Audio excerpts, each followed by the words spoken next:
Hello, everyone. This is Carol Dimitrov with OPA Community Outreach. And this morning, I'm extremely pleased to present GaliSatPuran Livneh.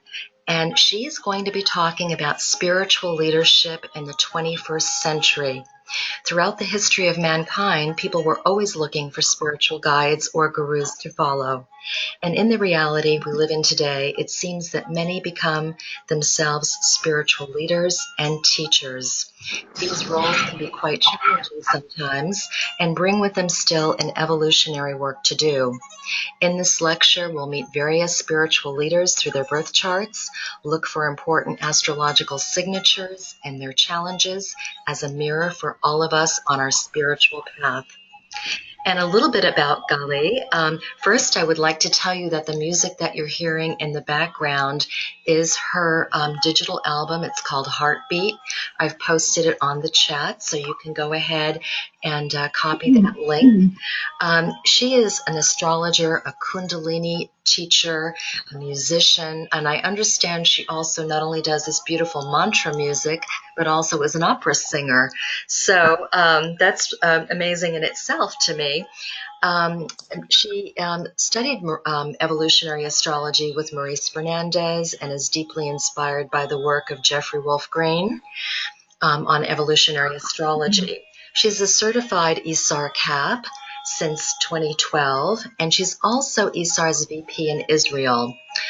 She offers astrology consultations based on evolutionary astrology, teaches astrology classes and workshops for both beginners and advanced students, and she lectures at conferences and organizes astrology conferences in Israel.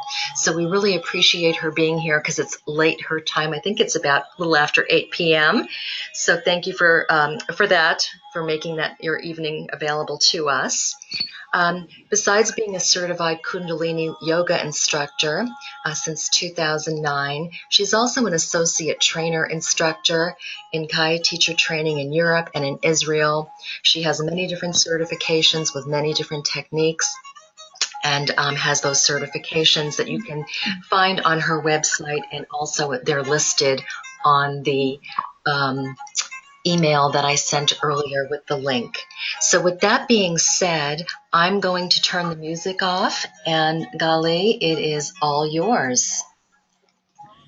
Thank you so much, Carol. And good evening, everybody. Good evening for me. Maybe it's good morning or good day for everyone else. I'm very excited to be here, and thank you for OPA that have given me this opportunity to investigations into astrology. So what we're going to speak about today is, as Carol said, as it's written, spiritual leadership in the 21st century. And I'm going to present some ideas about what is a spiritual path, about being a spiritual leaders, about some qualities and how they are manifested or can be seen in the natal chart. And then we're going to see some charts that I prepared of spiritual leaders, teachers, gurus, that for these specific planets and aspects that I'm using are really showing their spiritual path. So spirituality today can be a very tricky thing. People want to be happy. They want to get to know themselves better. They want to, relieve some stress, heal traumas.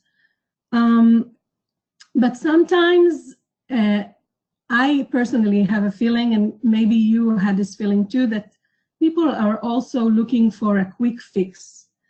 And the New Age movement is offering a lot of quick fixes like that.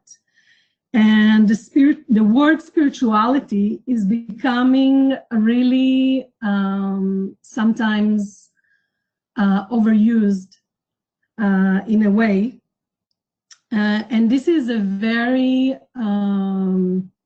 very easy for all kind of people that want to have themselves coronated as spiritual teachers, as gurus.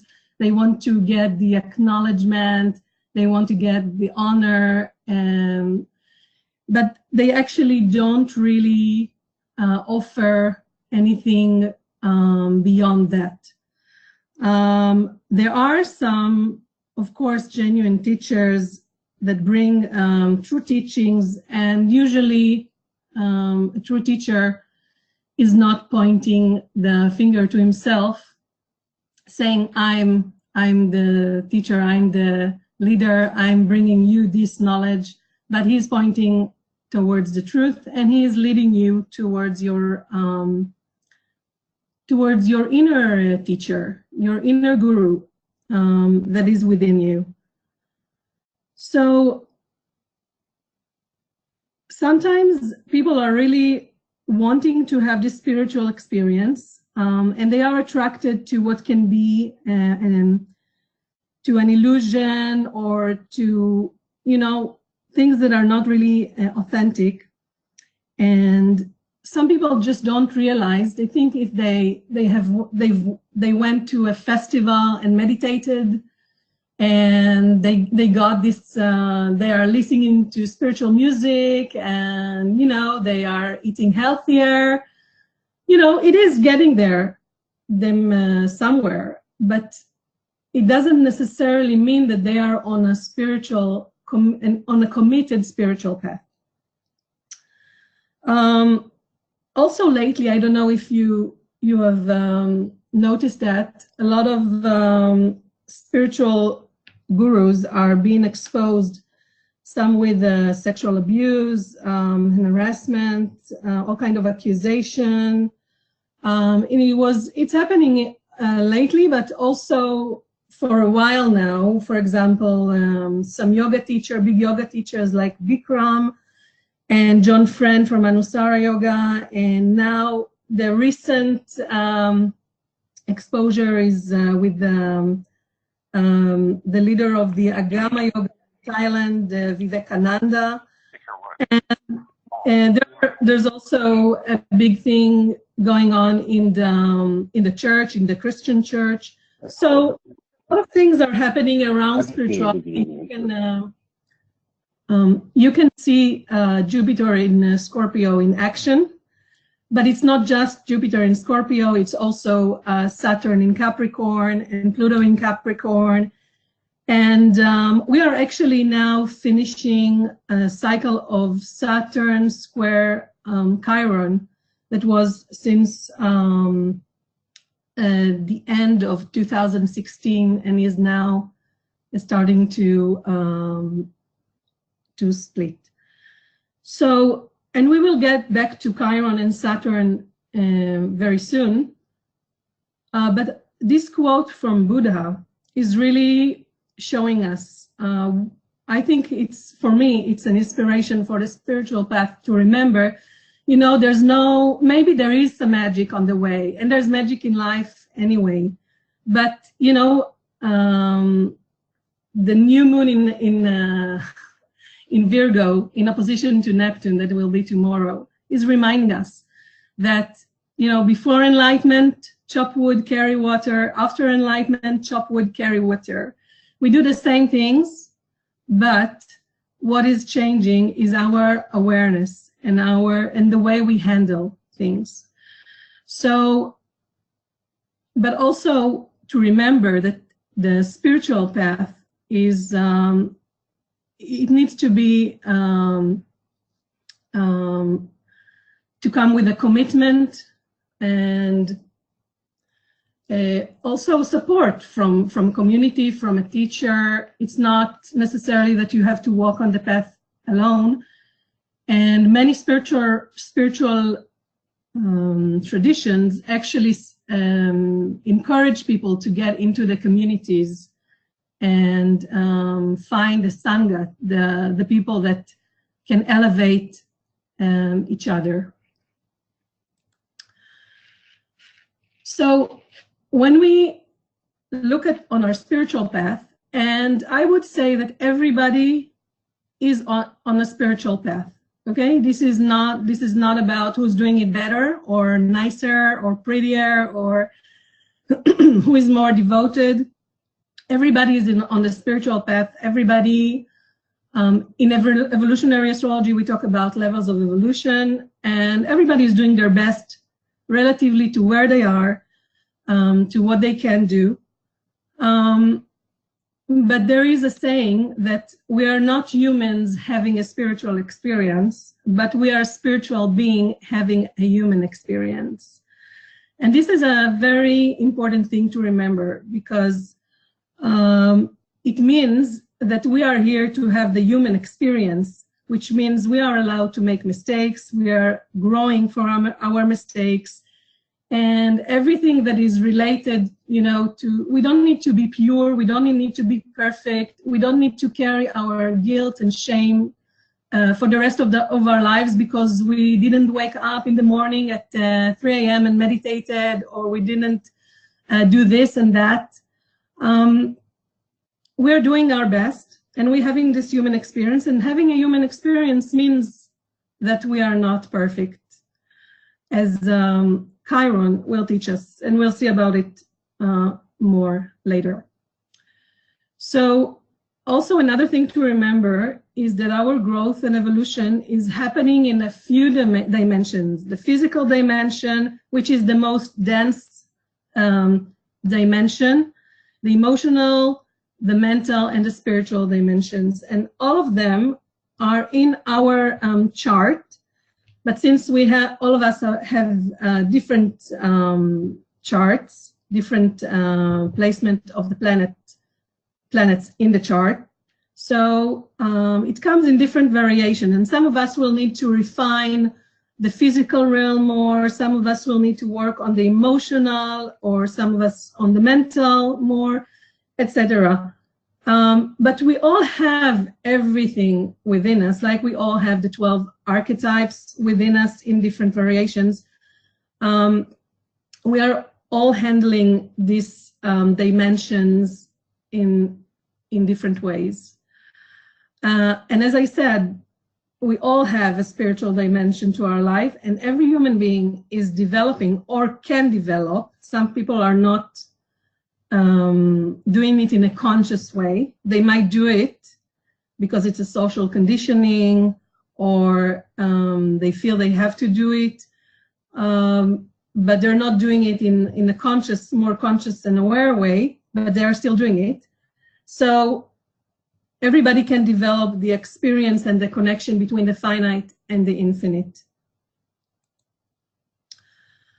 A few things that we are going to meet on the spiritual path, especially from the Eastern traditions, are the terms karma and dharma. And we can see these terms also in other traditions, even in science, because karma is an action that have a reaction. And Newton defined, one of Newton's laws was actually that every action have an equal and opposite reaction to it. So he was actually describing karma. And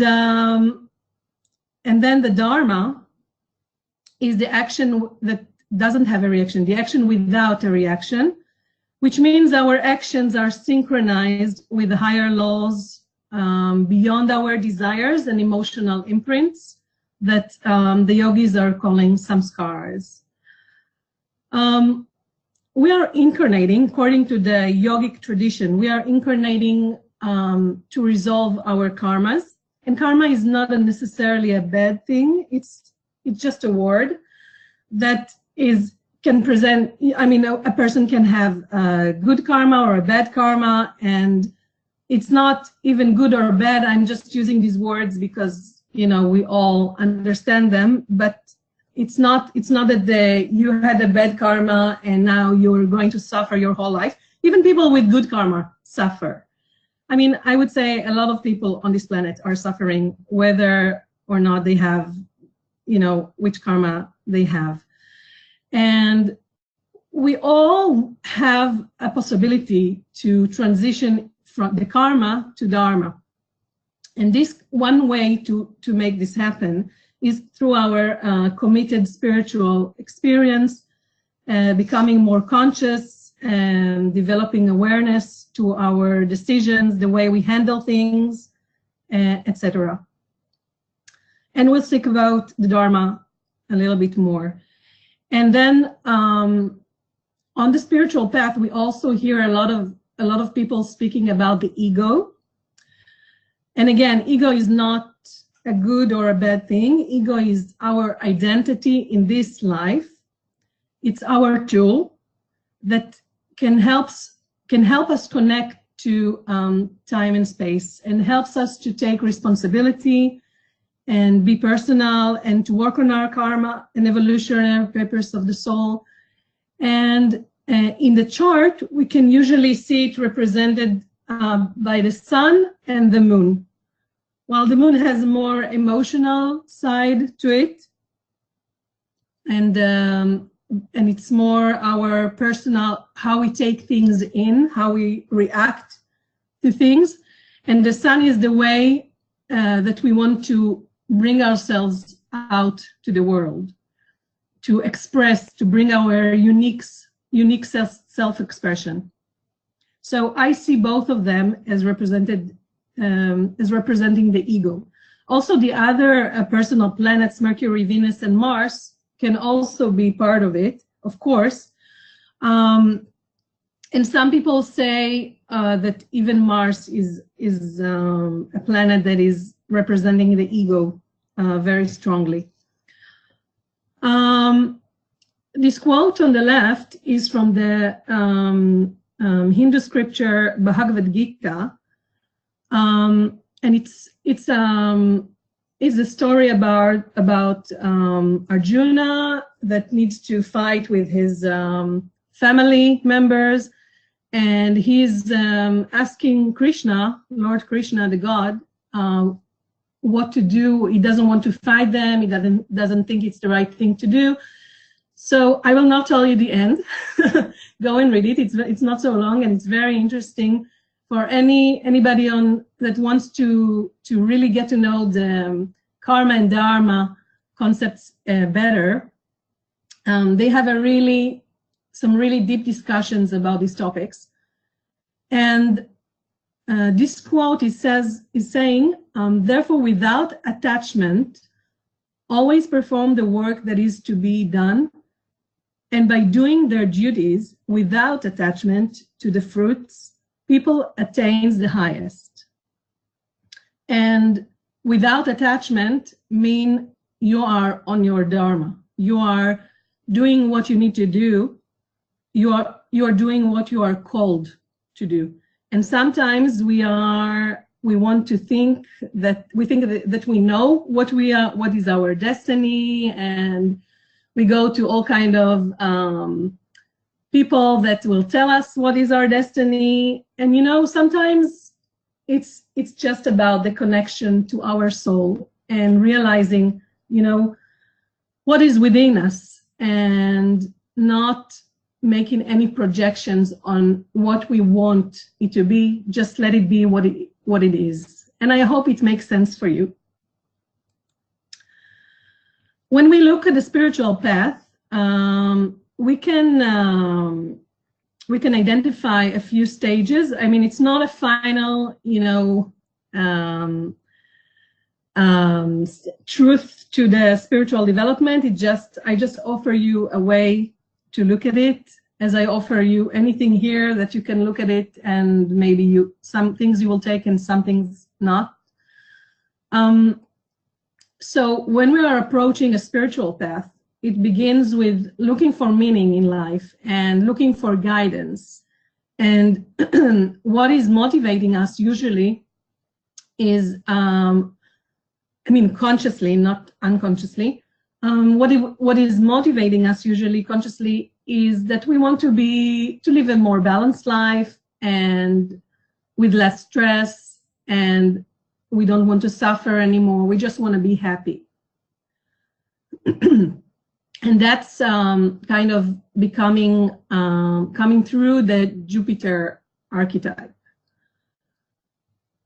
And the next phase, after we, the first phase can be also called like a honeymoon, that we are meeting a teacher or a path, and we are looking for something that will lift us and will make us feel better.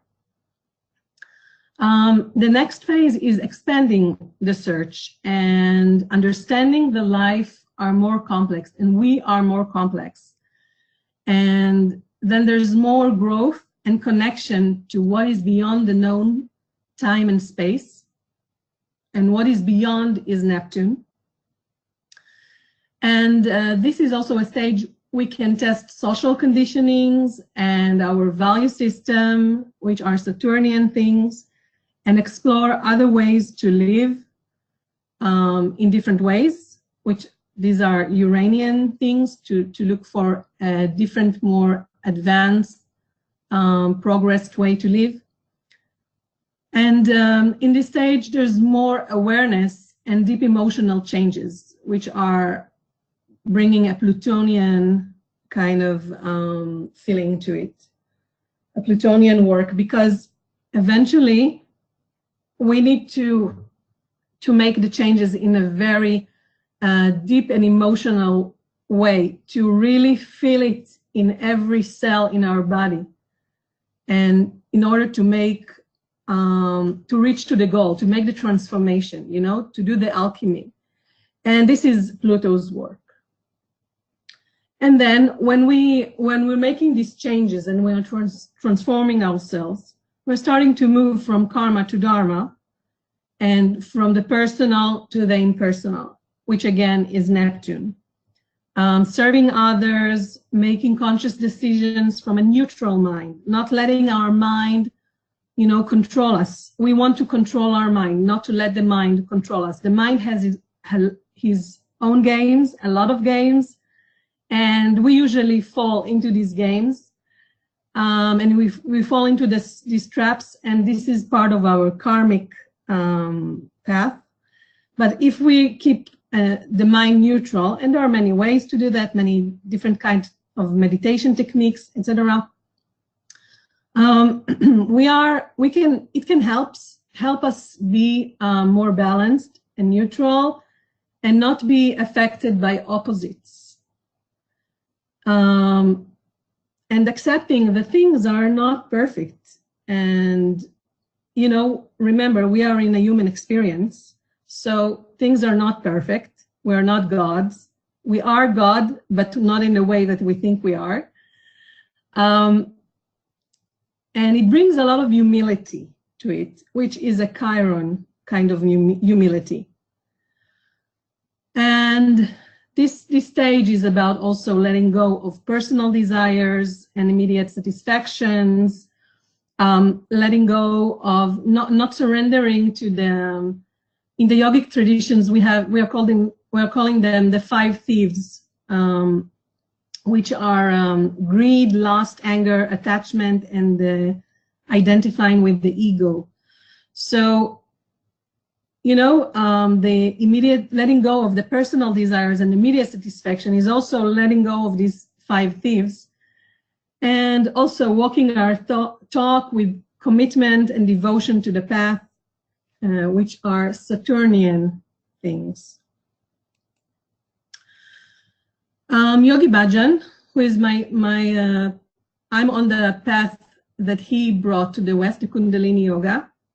And he was a master of Hatha Yoga and Kundalini Yoga, and he was talking about 7 steps to happiness in his teachings. And in these 7 steps, I actually noticed while I was working on the charts and looking for all the signatures in the spiritual leaders' charts, I was actually noticing that this was very similar to the teachings that Yogi Bhajan was giving us. So the first step is commitment. And in everyday life, you are meant to commit, okay? And this is a word, if you split it into half, it's commitment, meant to commit. And commitment is a basic, really a basic thing in every spiritual path, in everything that you do in life, actually. You know, if you're not committed, you will not probably see the fruits of this path, of this hard work. So commitment gives you character, and character means that when all of your characteristics, all your facets, your flows, and everything is under your control. The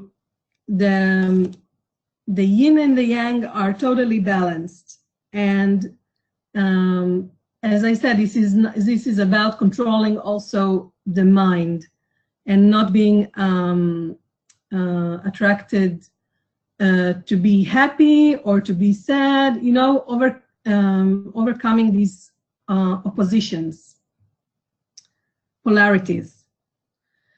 So character gives you dignity, and dignity is about what you are also projecting outside. It's about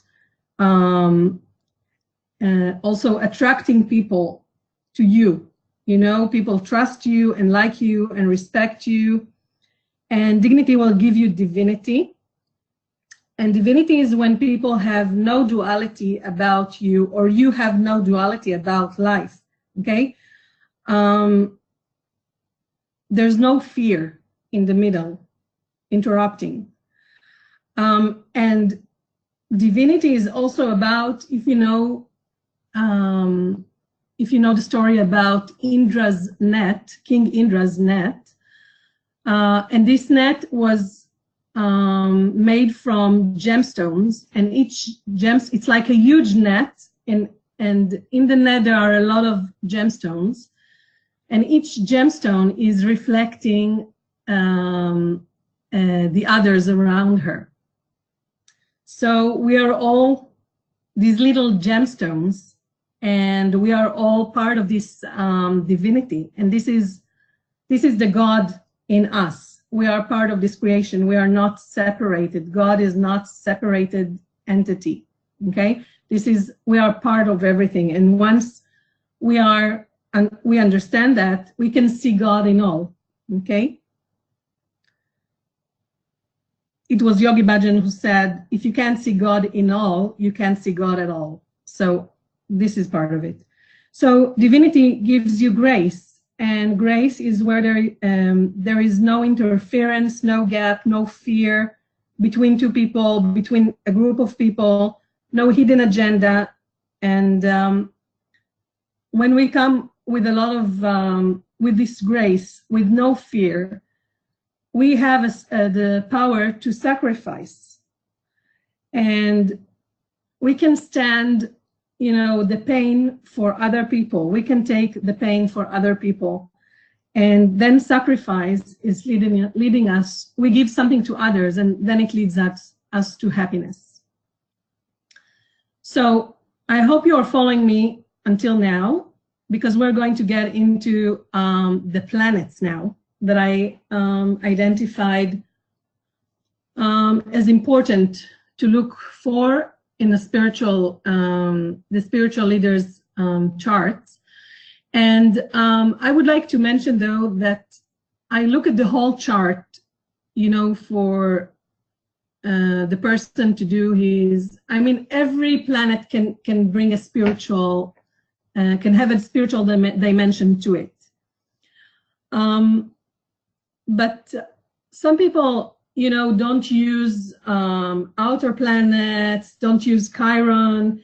And I find it very, very interesting to see how these planets are in the spiritual leaders' charts.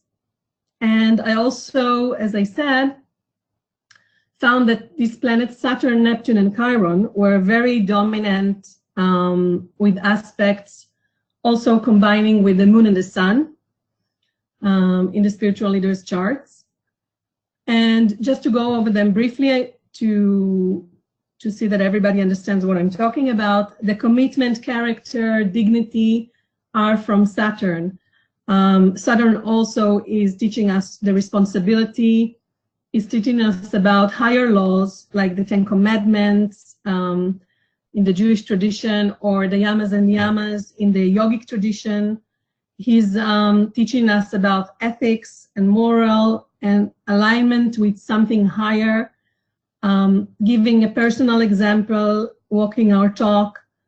And also Saturn, of course, is about karma and dharma.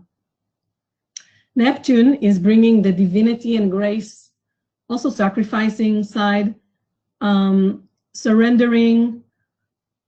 He's bringing us, he's allowing us to have compassion, unconditional love, connection to infinity and other dimensions, and letting life lead us, surrendering to what we have and what is now, and maybe hearing a calling that can lead us to our to know our destiny.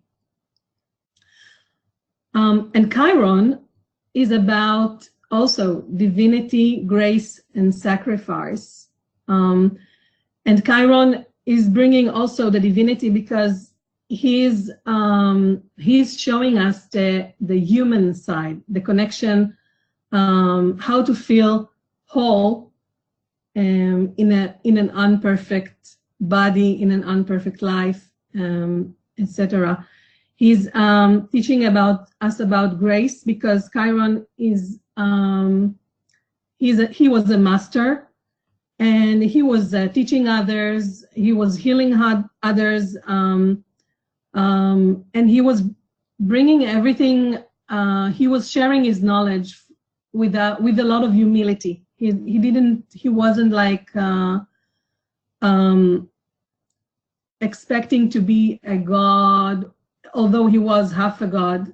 He was not, making a thing out of it.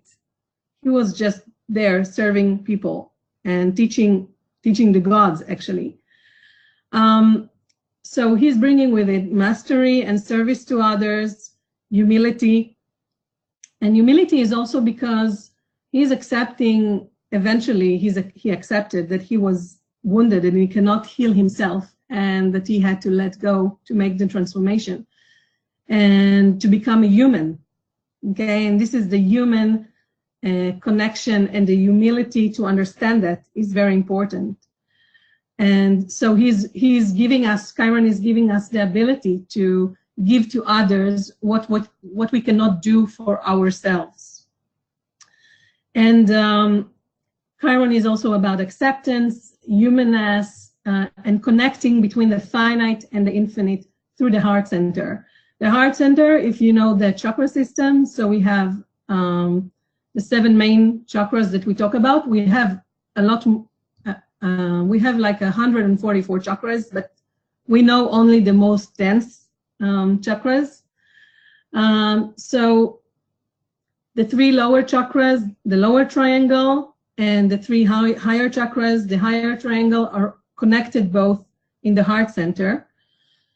And this is, the heart center is the place where many traditions, not just the yogis, many other traditions like the Sufis and Kabbalah, all talk about the heart center as the seat of the soul, the place where the soul is, the light of the soul is coming from. And the soul is our guru, is our inner guru, is our inner guide, eventually. So let's talk a little bit about having some examples, and forgive me if I'm going a little bit quickly. I'm not going to go into details into each chart. I'm just going to point out the things that I identified, and I will tell you already that I've identified in all this the teachers, in most of the teachers that I've looked at, even the ones that had some troubles in their leadership, they all had aspects between the sun and the moon and Neptune, Chiron, Saturn, and also aspects between Saturn and Neptune and Chiron. And of course, other planets are involved, and some people will be more, have a strong Pluto or a strong Jupiter or strong Uranus. You know, I'm not, as I said, I'm not going to go into it right now. It is there, it is part of their own path, but I'm just focusing on this spiritual leadership. And I would also say a few words about the spiritual leadership, because being a spiritual leader means you'll need to hold a space for other people's karmas and dramas. And this can be also, you know, we can also have teachers and leaders that we really help us feel good about ourselves and help us see the light, our inner light and inner beauty and inner truth. And some teachers will do it in the hard way, and some teachers will do it in a more Jupiterian, happy kind of way, optimistic, positive, and some people will do it in a more Saturnian, Plutonian way. Like, we'll take you really to the bottom in order to empower you and lift you back in a transformed way. And in our spiritual development, we can recognize that the leader and the teacher within us, okay, our soul. So it's not about surrendering to external gurus, external teachers, but the teachers that we meet on our way are really, really opening the door for us. And for the teachers, it's a place of humility, as I said, to see and accept that for each person it can be a very empowering thing, and we need to remember that. So you might identify these astrological signatures within your chart, and it doesn't necessarily mean that you're going to be Joan of Arc or Mahatma Gandhi or anybody else that we're going to talk about today, but it is there to show us something about what we can do and what we can be and the values that we want to live with in our spiritual path. Because the spiritual path, every spiritual path needs to have guidelines, you know, things that will bring you back on track every time the doubts come in, every time that you fall. You know, there's something that brings you back to balance, and every spiritual path has it. And I'm not going to suggest that there is a spiritual path that is better than another, or there's a spiritual leader that is better than the other. They were all humans after all, and they were all incarnating as human beings, and they brought us what they could, the best they could, and some of them fell on the way, big time. Some of them didn't. Sorry, there's a question. All we need to really remember is that we are living in a physical, material world, and even if it's an illusion or a matrix, as some people say, we still can bring higher values to this realm and connect spirit and matter. So spiritual leaders can also bring higher knowledge and have siddhis, as the yogis call them, which are the powers of the elements, over the elements. But they're also incarnated as human beings, and they have a human experience as we all are. And a spiritual leader is usually, through his chart, you can see also his followers. You know, you can see in his chart a lot of things that are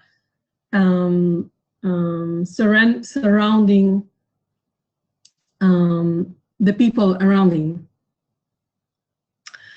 So Joan of Arc was a French girl, teenager, that heard the angels and some saints talking to her and telling her, instructing her to gather an army and to help the King of France get back his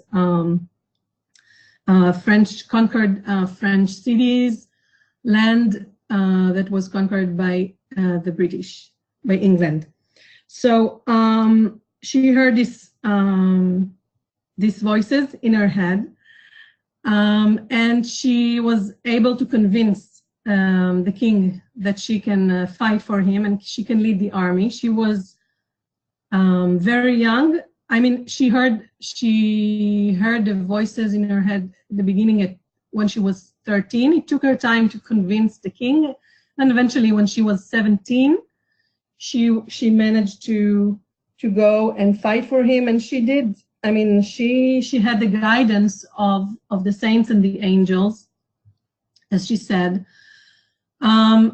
I will not tell the whole story, of course. Eventually, at some point, she was accused to be a witch, and she was burned. And then after a few years or a while, she was declared as a saint. And I mean, she was first, she had a repeating trial. She was already dead, but she had a repeating trial, and then they said she was not a witch, and and then it was in the 20th century, I think, or the 21st century already, that she was declared as a saint for the Catholic Church. So what we see in her chart, we can see Chiron conjunct the moon and square the sun. Okay, I hope you can all see this. Chiron also conjunct Jupiter, but I'm not going to talk about Jupiter right now. So the moon Chiron square the sun, and also the sun trine Saturn. And these are signatures that we are going to see for other people too, as well. So, for example, the Pope Francis, he also have this. He was born with this grand square with a sun in opposition to Chiron and Saturn in opposition to Neptune. Okay, all in the mutable signs. And currently, it's interesting to see that Neptune is transiting is activating actually the grand square. And what is happening in the last 2 years is that you probably heard about it. It was in Pennsylvania that the church was, there were a few priests that were exposed with the sexual abuse, mainly children, more than 1,000 children. And you can see this, the investigation was already happening for at least, I think, 2 years, but it was only exposed now. And you can see Neptune coming to the natal Saturn. And it's not just the natal Saturn, it's in opposition to the natal Neptune in the next few years, and then it will continue to be more accurate with the orb to Chiron and the sun. So we can see the signatures. You will see, I think it was Melanie Reinhardt in her book about Chiron that talked about the Chiron Saturn aspects as the monk, the old monk. And we're going to see this repeating again and again. But also we can see the Sun Chiron. Pay attention to this especially. We already saw it with Jeanne of Arc. Sacrificing for serving the people, sacrificing for others, bringing spiritual values. Okay, so with this Neptune transit, he will definitely have to refine his the spiritual values of the church. You know, it's Neptune have a tendency to expose the truth as it is, and to also in a way make us take us to a process of disillusionment, because it's showing things as they are. It's not the illusion that we were having. Okay, it's not the dream. It's not the pure spirituality. There are some things that needs to be that are rotten from the base there. And I'm not saying this about all the Catholics. I'm not saying this about anyone specifically. I'm just saying this happened within this religion. And no doubt that the Neptune transit to Saturn is putting him as a spiritual leader in the spotlight. And he will need to apologize a lot of times to many people for everything that his church was doing. You know, not things that he was personally responsible for, maybe, but things that, you know, happened in his on his spiritual path. The Dalai Lama. The Dalai Lama have Neptune conjunct the moon. It's sextile the sun. He's got also a Sun-Saturn aspect. The Sun-Saturn aspects are really repeating a lot for leaders, because it's also, you know, Saturn is bringing the leadership qualities, and also the Sun. There are two planets that together bringing natural leaders forward. And bringing with them, of course, a lot of responsibility, and, you know, the ability to take responsibility for others too, as well. To put your needs on the side for a moment and do something, work for others. I'm speaking, of course, about the ideal scenario, and also there are shadows to everything. Of course, not everything is, it doesn't necessarily mean that if you have a Sun-Saturn aspect or a Sun-Chiron aspect, you will be the Dalai Lama. You don't need to, but you can still work on the same themes, the same issues. So you also have Chiron square the moon and Neptune, and we can see this very clearly in his personal story, where he, as a young child, he gave up his family life, he sacrificed his family life to be the spiritual leader of the Tibetan people. And he was also, because of the Chinese conquered Tibet, he's now living in exile for so many years. And this is shown very, very well in this Neptune moon square Chiron. And Chiron here is also suggesting that he is not returning. You know, he's talking about the promised land, but he's not going to return to the promised land. Even if Tibet will be released one day, he's already very old, and he's done so many efforts to return to Tibet, to keep the tradition alive, and of course he was a spiritual leader for so many people, not just the Tibetan people. I mean, he's an inspiration. I think everybody can agree that he's the most inspiring spiritual leader that we got to know in our lifetime.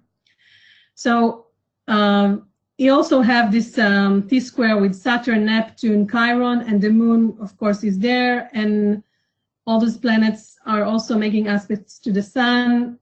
And we see that he dedicated his life to this spiritual path as a leader. Mother Teresa, she also had the Chiron Sun aspect, as well as everybody. You're going to see the Chiron sun for everybody that I'm going to show you today. Maybe not for everybody in general, but Mother Teresa, of course, was working with orphans, and she took care of people, you know, that society doesn't care really about, with poor people, with orphan children. And she had the Chiron in opposition to the sun, and Neptune sextile the moon, which also is a repeating signature. The Dalai Lama have a Neptune conjunct moon. She have a Neptune sextile moon. The ability to give, to nurture so many people, so many followers. And Saturn trine the sun and sextile Chiron. So again, they're all celibates. And also Joan of Arc, she was a virgin. She swore she would never have sex with anybody. So they all have these aspects of Chiron Saturn and Chiron Sun and Neptune Moon. I'm also looking at what some people call minor aspects, but I don't think they're so minor. But it's also good to look at them. And she also have Neptune quintile Saturn. So Gandhi, he's got Chiron in opposition to the to the sun again. We see this repeating again and again. The sun is also in the 12th house, which archetypally is the same as Neptune. He's got this grand trine with the moon, Neptune, and Saturn, and the Saturn sextile sun, repeating again. And we all know who Gandhi was. He was a very inspiring person. He had his own stuff, you know, Pluto, Jupiter in opposition to Venus, Mars in Scorpio. I won't get into it. You know, it's all square the moon. But we see these signatures that, you know, helped him to inspire and to sacrifice. You know, he was marching for so many years to get attention to his causes, etc. So I think this is an inspiration. This is Sri Aurobindo. He was also a philosopher, a yoga teacher, a guru, a poet, and he was living with Mother Mira, and they have an ashram on his name, Sri Aurobindo Ashram. And again, we can see this Sun Saturn now in opposition, and Sun is again in aspect to Chiron, trine Chiron, conjunct Neptune, Saturn sextile Chiron, and Sun opposition to Saturn, as I said. And this is Mother Mira. She had the Sun in sextile to Chiron, Neptune, Saturn in Pisces, which is the archetypal signature. Neptune and Chiron conjunction is opposition to her moon, again, giving up on her personal life for others. And Neptune is semi-square Saturn. Now, I assume some of you saw the series, the TV series Wild Wild Country, that was about the life of Rajneesh, that was later called Osho. He was a very known spiritual teacher, and he still have many followers. But in his chart, the signatures, you know, we've saw the opposition so far. We saw trines, sextiles. This is the first that I saw. I noticed that his sun is in quincunx, 150 degrees to Chiron. And this quincunx, the quincunx is usually a more demanding aspect. It's not that the opposition is not demanding, on the square is not demanding, but the quincunx is really, you know, if you're doing something wrong, you're going to be caught. Life is not going to let go of this. And together with the other signature, Neptune trine moon, which was very easy for him to inspire so many people. But he was also wounding a lot of people on the way. And there was a question that was asked after watching the series: was he really not aware of anything that happened?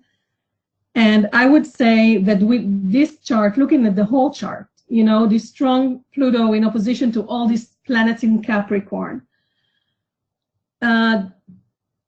probably, I wasn't there, I don't know, I never followed his path, but probably he knew very well what was going on, and not that just he knew that, he was in control of everything. So we can see here a spiritual teacher that actually he brought his own mixture of things, Gemini rising. He brought a mixture of things. He was mixing yoga with Buddhism and all kind of, integrating a lot of spiritual path into his own words. He wrote a lot of books, but he was kind of failing in the material and the physical dimension. Okay, he was inspiring a lot of people, but he still had a huge influence on people, and he did, not everything that was in the series was not everything that happened was in the series. The series Wild Wild Country, if you haven't seen it, I highly recommend it. It's really well done. It's not biased to any side. It's really showing the things as they were, but it's also just focusing on his time in Oregon and not his time other things. Why he flew from, he escaped from India, and then the things that happened afterwards, etc., etc. There are many stories. I'm not going to put them out here right now, but just to show you that there can be a gap in a spiritual teacher, in someone that bringing a very high teachings, but he's got a lot of Capricorn work to do, and I'm not sure that he's done everything positively. But still, as I said, we can see the signatures. He was still a spiritual leader, the Sun Chiron, the Neptune Moon, the Chiron Moon Saturn, etc. I wanted to give this example of Linda Tucker, who is the keeper of the White Lions in South Africa. Some of you might have already heard it about the White Lions from Maurice. The White Lions are considered to be sacred animals to the African shamans. And Linda was having a revelation. She wrote about it in her book, The Mystery of the White Lions, really highly recommended, very, very well written book.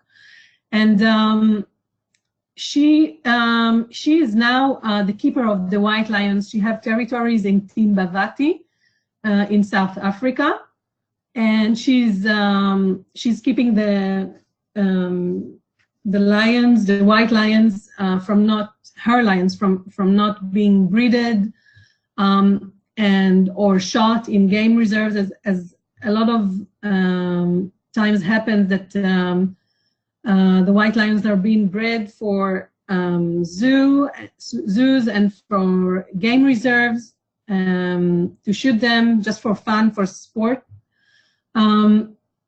So she's keeping this sacred animals, and we can see that she really sacrificed a lot for them. Okay, it was the way she was exposed to the lions through a shaman, through a personal story. It's amazing. You're really worth to read about it in her book, The Mystery of the White Lions. And we can see that she have a balsamic moon phase conjunct Chiron. So the moon and the sun are conjunct Chiron.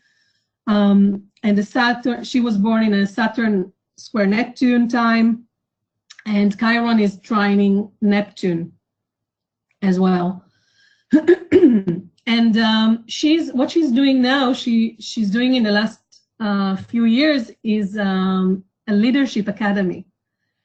And this is a very interesting program to empower young leaders and people in general. And you can ask Maurice more about this program. I will not talk about it any longer. But you know, this is the way she manifests she sacrificed her life to protect the lions, and she's traveling the world and lecturing and doing this leadership program, and she's bringing this sacredness and important knowledge and healing into the world. Carol, how are we doing with the time?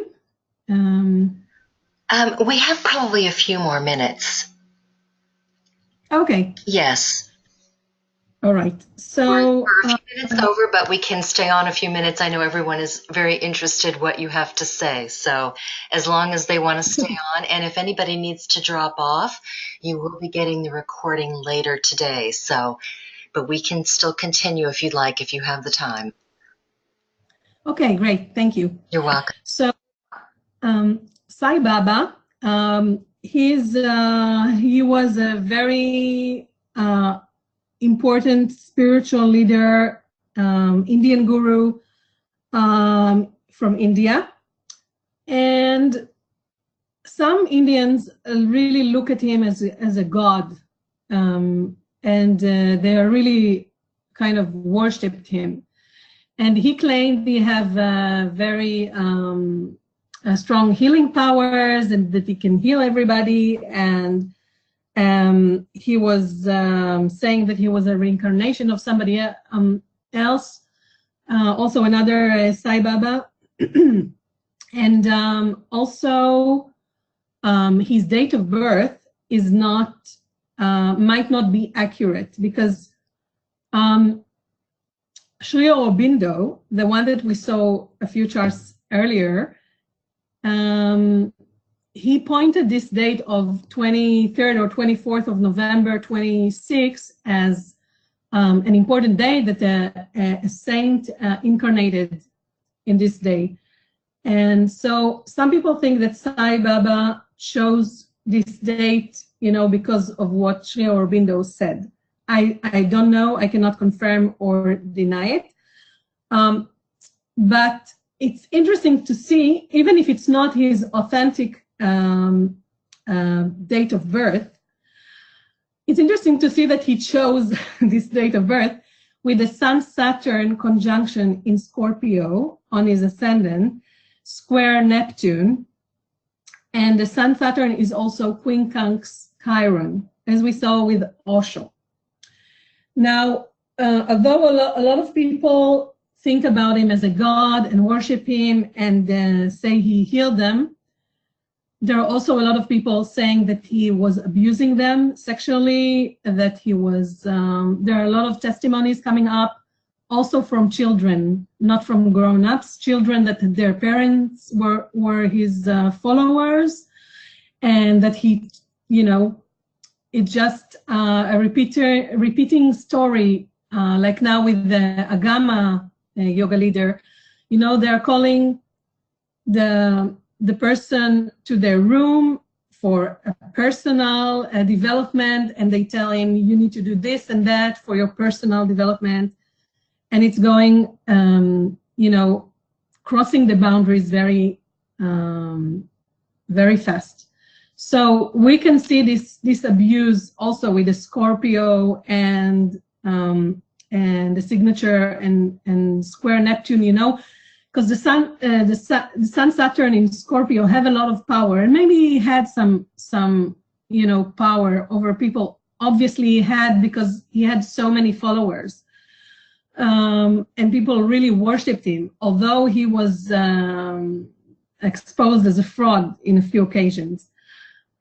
Still, people believed in him, and but he changed the rules, you know, and he was talking about not harming anyone, and bringing love and peace to the world and all these higher spiritual values.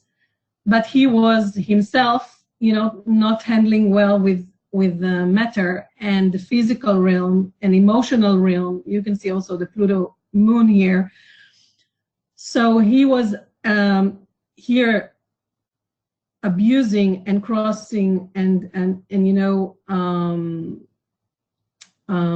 harming people. There's no other way to say that. So the Sun Saturn in Scorpio square Neptune gave him the power, but eventually the quincunx to Chiron, he was exposed, and there was no real humility there, from what I understand, from what I get. Again, I'm not judging anybody, I'm just telling the story as I understand it. Deepak Chopra is considered to be also one of the New Age leaders, and he's got, again, Sun conjunct Chiron, Saturn sextile Neptune, Sun square Saturn. We see the regular signatures. Okay, let's leave it here because we don't really have a lot of time. So, I was just wanting to let it finish with a lighter tone.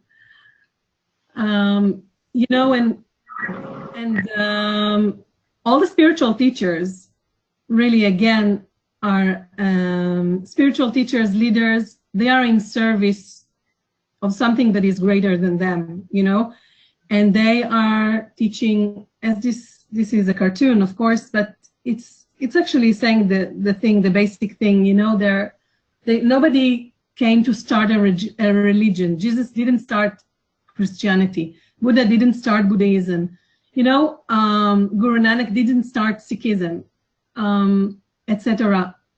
They had a teaching, they had the followers, and sometimes religions and organized spiritual groups, etc., whatever you want to call it, can abuse the power of their followers and believers, by saying, how would I say it? By putting out more emphasis on blame and shame instead of helping people see their own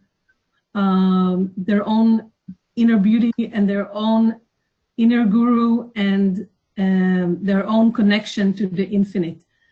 And Shams Tabrizi, who was the teacher of Rumi, the Sufi poet, the famous Sufi poet, he said, there are more fake guides, teachers in the world than stars. The real guide is the one who makes you see your inner beauty, not the one who wants to be admired and followed. It was in the 2nd century AD, I think, probably. So I think this quote of him is really summing up, spiritual path can bring with it a lot of things. It's not always unicorns and rainbows. It's a lot of hard work, and we need to keep working, keep chopping the wood and carry water. Today we have the Sun already in opposition to Neptune. We are finishing the Chiron square Saturn cycle that was with us in the last 2 years. And we have this exposure of all these gurus, etc. So, we can understand that the spiritual path is, again, something that we are all entitled to walk on in so many different ways, and to be inspired from so many different teachers. But commitment, devotion, grace, compassion are really part of the values that we need to keep up with, and to continue practicing again and again and again. And even if we want to, that's Yogi Bhajan's teachings were, if you want to stay a master, you need to continue practicing every day. And he had the Sun conjunct Neptune in Virgo. So we can understand why he said it. So thank you very much, everybody, for being with me today. I hope I gave you some things to think about. And I wish I could say a lot more than I could right now with the limitation of time and space. But if you want to get some more updates, to know more about me, you can go into my website, which is healingstar11.com, or you can find me on my Facebook page, Healing Star Astrology and Kundalini Yoga, which I write not so often, but I do write some updates, and I also offer some yoga and meditation practices to work with the planetary energies at a certain time. And you're also welcome to explore my music website, satpuran.com, and to enjoy the mantras. Mantras are really one way to meditate. And you can also use them, just driving the car or just listen to them, cooking, whatever. This is still, I'm very grateful that I had this chance to do this project. So thank you again for joining me today. Gali, thank you so much. Did anyone have any quick questions before we exited today? I think you've given us so much to think about, and this was such an important presentation today, because the work that we do is so important, and I know that people do get question sometimes the spiritual practice and how to continue going about that. So again, thank you so much. And I don't see any questions. So with that, you might be able to hear some of the beautiful music in the background. That is from Gali's digital album, Heartbeat. So again, thank you very much, everyone. Have a wonderful day, and I look forward to seeing you on the next OPA presentation. Gali, thank you for the work that you've done and for the presentation. Thank you very much, Carol. Bye-bye, everyone. Have a great day.